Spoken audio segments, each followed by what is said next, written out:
Trump said Federal Reserve Chair Jerome Powell's termination can't come fast enough. Do you think Powell will last until the end of his term next May? Now, the president is absolutely not allowed to fire the head of the Federal Reserve, right? And not unless he just commits, massive malfeasance. And, Jay Powell has said, you can't fire me and I'm not going to leave. So this is a classic example of why we do want parts of our government to be independent from political influence, particularly the parts of our government that are going to have a big impact on the long-term strength of our economy. So, hey there, fiscal hawks and freedom enthusiasts. Douglas Murray and Bill Maher are going head-to-head in a fierce duel today.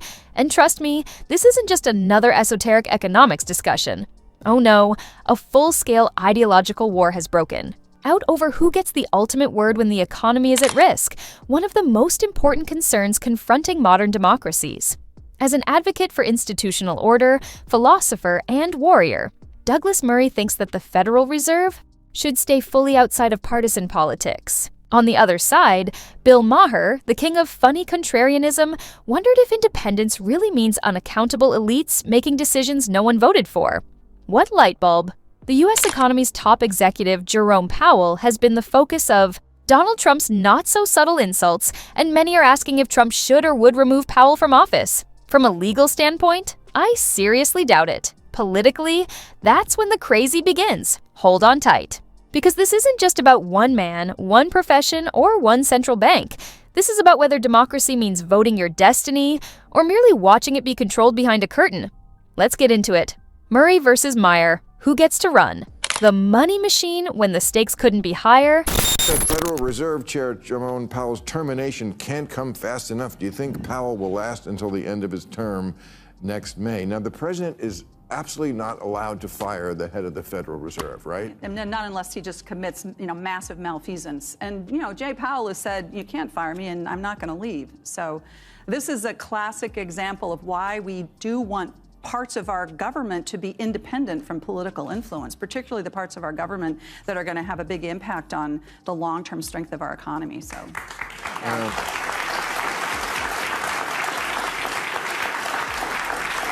I give it to December. You can make a person uncomfortable, and Donald Trump right now is on a making people uncomfortable spree. He's trying to light fires everywhere, and it'll be difficult for Powell to stay in this job. Also, we're at war. We're at war with Venezuelan gangs. Yes, so when you're at war, you can do anything, right? Wasn't that the argument they'll make? I mean, they'll just make it up. This is what happens when you lose all your power. There's one way he'll get fired immediately, which is if he's bad on TV. He doesn't go on TV. Somebody should send him on.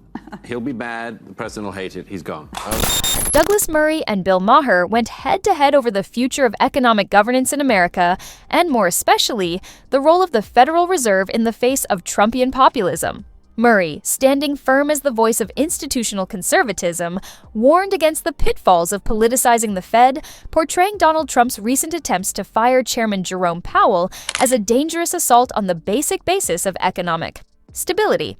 For Murray, the central bank must be detached from political drama, a refuge of rationality among the frenzy of election cycles. But Maher, true to form, wasn't buying it. He criticized the sanctity of an unelected elite pulling the strings of the economy without public responsibility, pointing out the ridiculousness of pretending these independent technocrats haven't mismanaged crises themselves. In Maher's perspective, because the people can vote for the president, why shouldn't the president have influence over the most powerful economic organization in the country? What occurred was more than merely a conversation about monetary policy. It was a referendum on whether we still believe in expert-led governance, or if populism's wrecking ball is coming for the last bastion of the so-called grown-ups in the room. I'm glad I was born as old as I am at a time when everything wasn't completely polluted. I think that's why I'm still alive today. And it just got worse and worse and worse.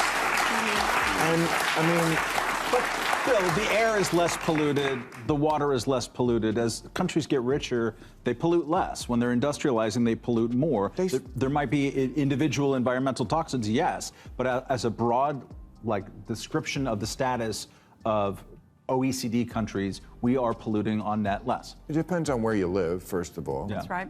Out here in California, I believe I'm breathing in the fire still. The fire burned a lot of this city, and a lot of this city had plastic in their home. And we were already getting, they say, a credit card's worth of plastic in our body on a weekly basis. So I don't know what you're talking about, like it's better than it used to be. I'm talking about I can see the mountains from Long Beach, which I couldn't growing up. I mean, we pass rules, we do cleaner tech over time, and all rich countries do this. It is a process.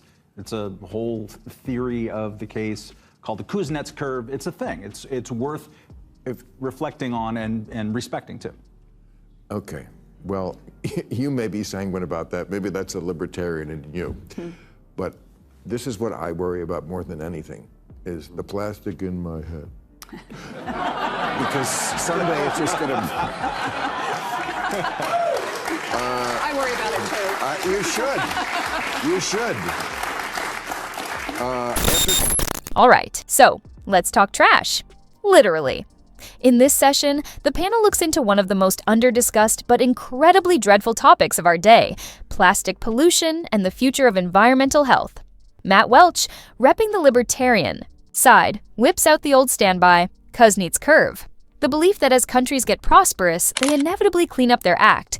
Chill out, the market will heal it. But Bill Maher, ever the skeptic with a joke, isn't quite buying that rosy outlook. He goes all dark comedy, talking about microplastics seeping into our brains and turning us into walking credit cards. And honestly, it hits, because it's not far from the truth.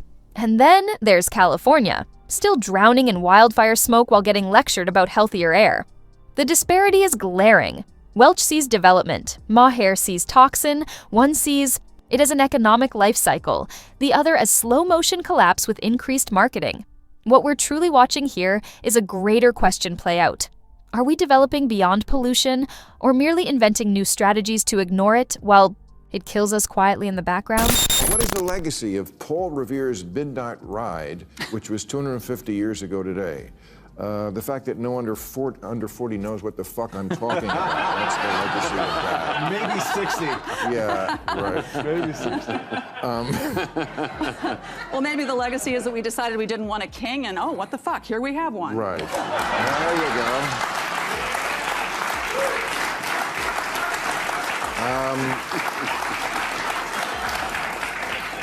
What does the panel think of RFK Jr. announcing he will find the cause of autism by September of this year?